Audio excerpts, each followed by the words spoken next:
A fairly positive start to the market today. We opened about 0.5% firmer following yesterday's sell-off, but everything really seems to have gone pear-shaped just before lunchtime.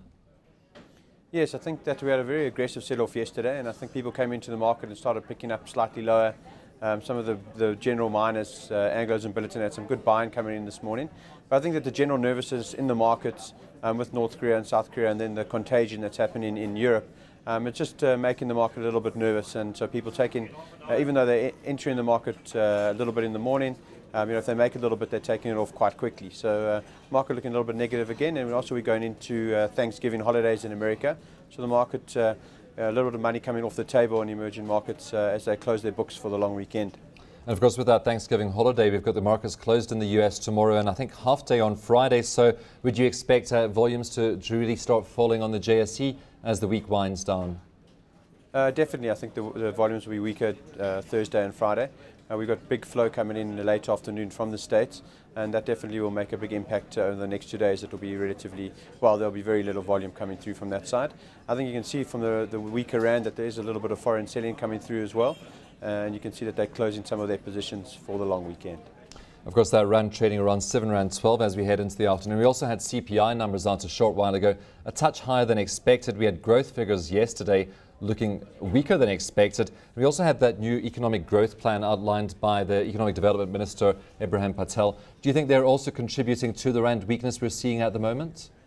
I think it is. There's one or two issues in what Minister Patel was saying. The sovereignty of the Reserve Bank and keeping it away from the political parties was a little bit of a problem. And if you want foreign income and foreign investment to come through, you need to have that Reserve Bank separate from politics. So I think that was a little bit of a worry there, and I think that's obviously creating a little bit of weakness in the rand, as long as obviously with a stronger dollar as people look for safety with the problems in North and South Korea. And of course, those problems still ongoing in Ireland as well, and that's seen the euro trading very close to 133 against the dollar. Though despite that dollar strength, we've seen that gold price picking up quite nicely, so its safe haven status really kicking back in again now, Rob. Yes, I think people are looking for safety. The dollar's been strong over the last few days, and you see people coming back into gold, quite strongly back into the gold. So even though the dollar is strengthening, you would see normally a gold price going down. That gold price is still moving up with a strong dollar, just showing you that people come in to hedge themselves in gold. And the gold miner is showing one of the few stocks that have been up over the last 2 days. So gold mining looking very strong in South Africa, and a little bit of a weaker rand helping as well. Well, we had some numbers out from Tiger Brands this morning. Headline earnings per share slightly weaker, though if you strip out black economic empowerment costs, they were up by about 6%, I think. So, yeah, quite muted results. Of course, they were expected because we had a trading update from this company recently. Yes, so similar to the trading update, but you would expect them to do a little bit better. If you take a look at the retailers selling their products, the retailers' numbers are far better than theirs. So on the manufacturing front, obviously their costs are slightly higher and they're battling with one or two costs, so they're not being able to pass that on.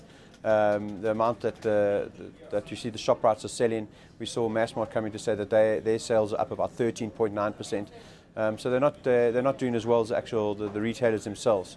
So a little bit worrying there for Tiger Brands, and they're battling for a little bit of growth going forward. So not the best set of numbers, but still making money and still a very strong dividend.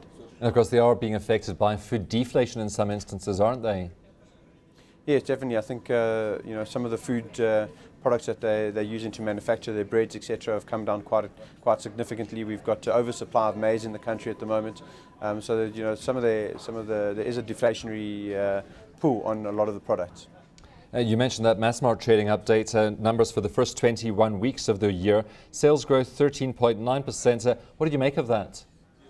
I think they're relatively good numbers. I think they opened about 9 stores, extra stores over the period. So they're still expanding, still going strong. And as I say, with a very strong rand over the last few months, the retailers are really making good money. They're importing a lot of the products rather than manufacturing them in South Africa.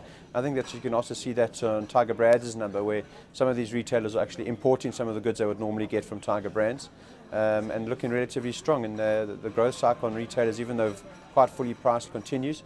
And I think that you would be very nervous to short any of the retailers now. I think long retailers is still the way to go.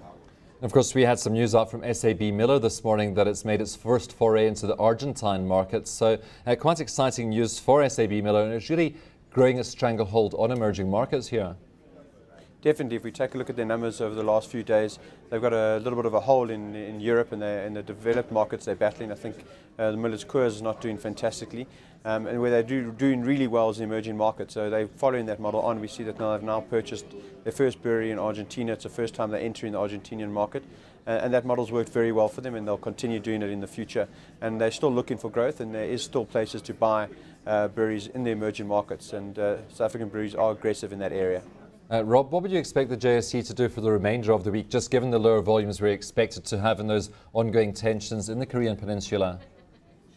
Well, I think we have to take a look at the contagion in Europe. If that settles down and the crisis in North Korea settles down, I think the bit of buying will come back into the market. But with the States closed for a day and a half, it will still be relatively muted. And so I think we're looking very closely at that geopolitical news to see where the JSE will flow. But I think if that does settle, we'll see some buying coming into this weakness that we've had. Rob, we have to leave it there. Thank you very much for your time today.